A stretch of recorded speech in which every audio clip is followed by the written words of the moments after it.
What's up, everybody? It's your boy, the Go-Getter Dre. Welcome back to the Go-Getter Show. Super excited to have everybody here. If you're tuning in, do me one quick favor. You know, I'm not a big person of asking favors from people who support me, but I did notice something. You guys aren't really liking my videos. How do I know you really like what I'm providing if you don't like the video? So, real quick, take 3 seconds, like, subscribe. They got the little notification bell, you know, hit that just so you know when I drop. And if you dislike the video, you can put the thumbs down too. I'm not telling you just like it, but I'm pretty sure you're gonna like some of the stuff that's gonna be coming from the channel. But do me that one favor. That's all I'm asking for you. Love you guys. Shout out to my O.G.Gs logging in the comments section. So definitely go ahead and do that. I'm super excited about everything right now. Super excited about all the content that's gonna be coming from this channel. And if you do like everything, hey, share it with a friend. Hit the share button, throw it on your IG, your Facebook, whatever you want to do. Let's get this out there so we can impact people around the world. Again, shout out to the O.G.Gs logging in. So, what I want to talk about today is something that I've actually started doing in my life. I'll give it about 6 or 7 years ago, which is public speaking. And if you know me personally, as a young man, a teenager, a boy, this was definitely not something I liked to do or was good at. But public speaking is something that a lot of people are super afraid to do. If you research one of the most things that people are fearful to do or fearful of, public speaking is at like the top of the list, or one of the top 5 things. Don't quote me, but I heard someone else say that. But we'll verify the source there. But nevertheless, public speaking makes people so, you know, fidgety, scared. The anxiety levels rises. And I want to go over a couple of things here. Front, I'm going to share my experience with public speaking and how did I even get started with actually doing public speaking. And I know we're in times where you don't really do public speaking because of COVID or the pandemic, and things are shut down and there's not really places for us to gather to like speak in front of people. But I know we do webcasts and Zoom calls and Google Meets, Instagram, FaceTime, whatever you want to call it, where you're the person speaking to an audience of people. You know, that's still public speaking. But we'll talk a little bit about traditional public speaking, okay?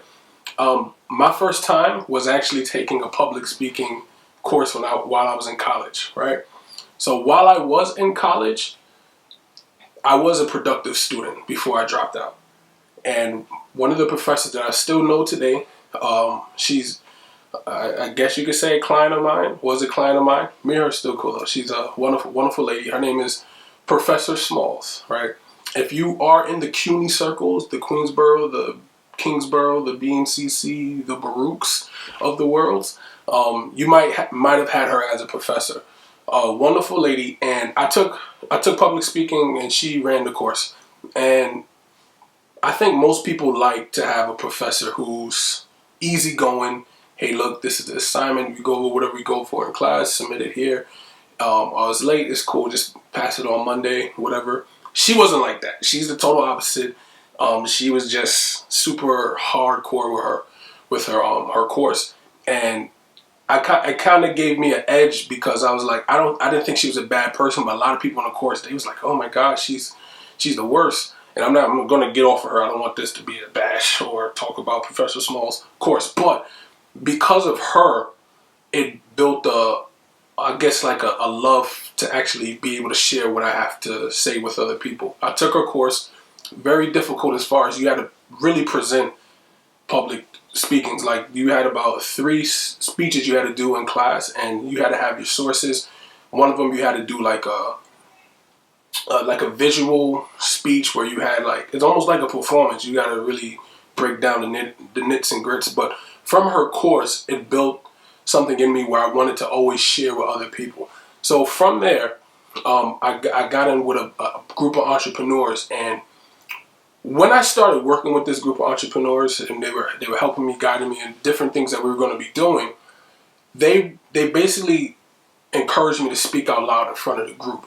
Now, granted, this could have been a group. This was a group of about 20 people at the time, and you sometimes you'll watch like famous speakers like Eric Thomas. You'll watch conferences from like Gary Vee, Grant Cardone, uh, Oprah, whoever, Tyler Perry, people who just on stage in front of people and they look so polished. And a great man once told me, he said, those great people started in rooms of 20. And you got to be consistent in the room of 20, which in most cases, a lot of people are speaking to small groups and they have influence of. And some people, that if you can't control a room of 20 or speak to a room of 20, the room of 100 to thousands is a reach for you, right? So once I started working with them, I actually got real comfortable. The first time I ever spoke in front of people, I was like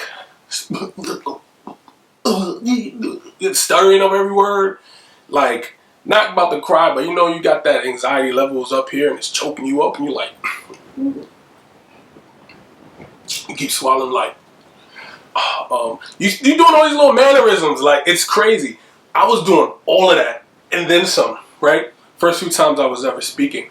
But a couple of things that helped me with public speaking is, firstly, you got to understand you're speaking for a reason. There's a reason why you were either called to speak to somebody, paid to speak to somebody, or requested, or whatever the case may be. They called you for a reason because A, you probably done something, you got some results in a certain area. Therefore, you know what you're talking about.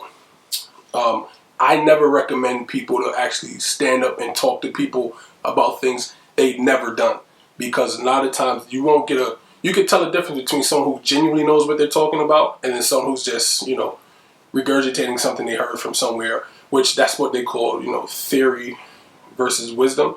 We could talk about that another time. But if you want to get the wisdom, which means you practice what you're preaching.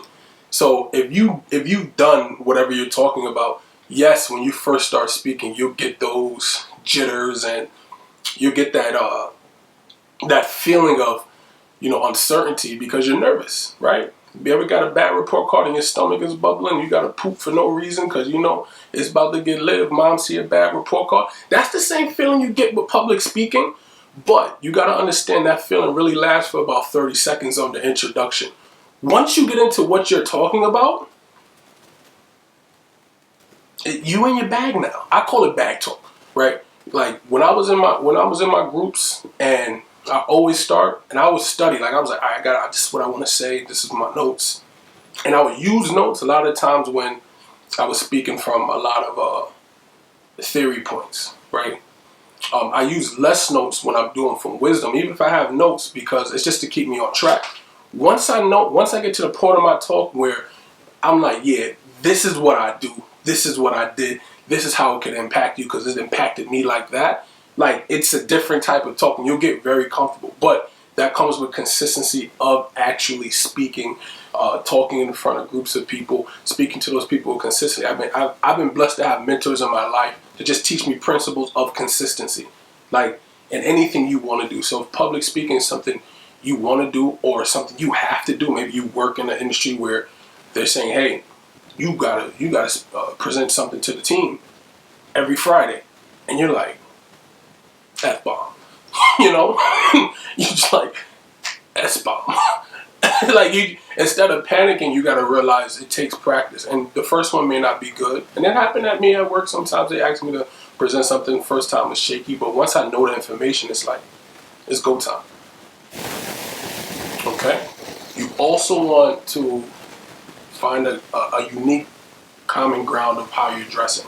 Okay. The reason why I say that, some people, they could talk in a 3-piece suit, tie stuck up to here, posture. They got that.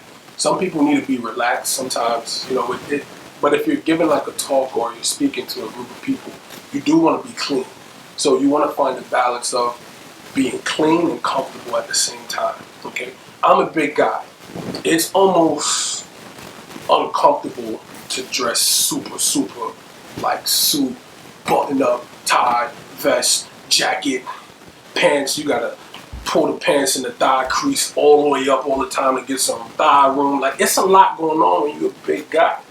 right? That's why I'm documenting the fitness journey. Don't miss that. That almost went over your head right there. Nevertheless, right? So in saying that, you want to find a balance of being comfortable and being professional, because you got to relate to the people that you're talking to, right? You got to understand your crowd, and the way you dress could be the first entryway of being relatable. Before you open your mouth, people get a head to toe about how you look, and they make assumptions about how you're gonna come. Now, granted, you could surprise everybody. You could look like whatever, and then come speak, talking some sauce. But for people to do half the work, you come looking the part, but you also want to find a balance between looking the part and being comfortable. Okay? You also want to know your audience. So before you even take a public speaking gig, or if someone requested, hey, can you come speak to my people or whatever, you kind of want to get an idea of who you're going to be speaking to. So example, if someone said, hey, I want you to come speak to a group of students at my university or for my class, you kind of want to do a summary. Say, hey, some people just jump to the opportunity. Wow, I feel honored. Yeah, definitely come and share. You want to do your homework of who you're going to be talking to. So one, you know how to relate, what kind of material you want to bring, what examples you would kind of understand if you got to do a visual performance or speech or something. So you want to know your crowd, so you know what you got to bring, how you might need to relate. And then also when you actually get to actually start doing whatever you're going to be doing, I like to call it performance, because like public speaking to me is like a performance. But when you actually get a chance to speak to whoever you're going to be speaking to, that crowd, you want to survey your crowd even before you start speaking, because you don't want to get up there and be surprised of what's going on around you. You want to be mindful, like, all right, these people don't seem interested. These people seem eager. There's somebody in the back. You want to just take mental notes of that, because imagine you get on stage, your first time, you're super excited, then half the room is like this.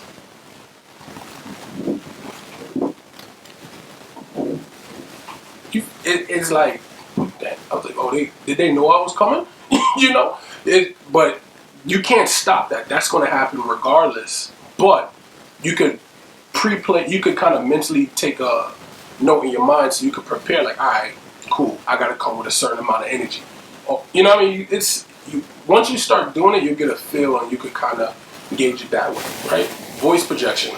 This was my biggest issue with public speaking, is voice projection. And even to this day, it's something that I'm overcoming, is projecting my voice, speaking loud, clear, so people can understand what I'm saying, things like that.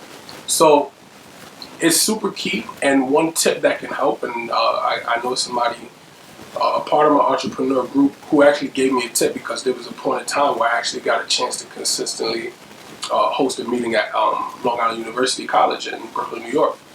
And I just started, and I was a little the first time I did, I was, I was excited. The second one, I was a little nervous, and I was going like this.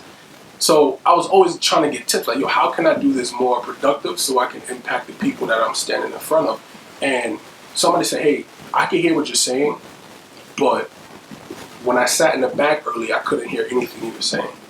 So she gave me a tip. She said, always look at the back of the room, because at the back of the room, everybody's like, it's kind of like your indication to speak louder. But if everybody in the back of the room can hear you, everybody from there forward can hear you clear. So definitely voice projection. You don't want your time or your efforts to be wasted, because you gave your all, you gave your heart, and nobody can hear you. Okay? So to recap, I just want to give you a summary of things that you could actually pick up, from what I just said. Is one, understand that you were requested or paid or whatever the case may be. They requested you for a reason. You need to understand that you're talented, and whatever topic that they're requesting to speak, you're speaking from wisdom. Okay. Secondly, you want to dress neat and comfy. Okay, that's perfect. You need to find your combination of being neat and comfortable, because you're going to be doing something, especially if you're already nervous. Once you look good and you feel good at the same time, you're doing a great job right there. Okay. Number 3, survey your crowd. Do your homework about who you're going to be speaking to, how long you're going to be speaking to them for, And then when you get there, actually visualize who you're going to be speaking to. Prepare yourself mentally for how you got to deliver what you're going to deliver. And lastly, vocal projection. Okay, speak loud enough. Make sure you're heard and people can hear you clearly. Okay, if there's a mic issue, it's okay to say, "Can y'all hear me?" And wait for the mic person to, they put the thing on your tie. I don't know if they do it for a lady. They're not gonna put on your blouse. I mean, if the tech person's a girl, then they're probably gonna do it. But you know how this, you know how that thing works. But it's okay for someone to come and fix the mic on you so people can hear what you're gonna say. So I hope these tips help. Again, this is just a couple of tips for public speaking. And yeah, shout out to my O.G.Gs checking in. Hit the comment section, let me know that you're checking in. Like, comment, subscribe, share the video. I love you all.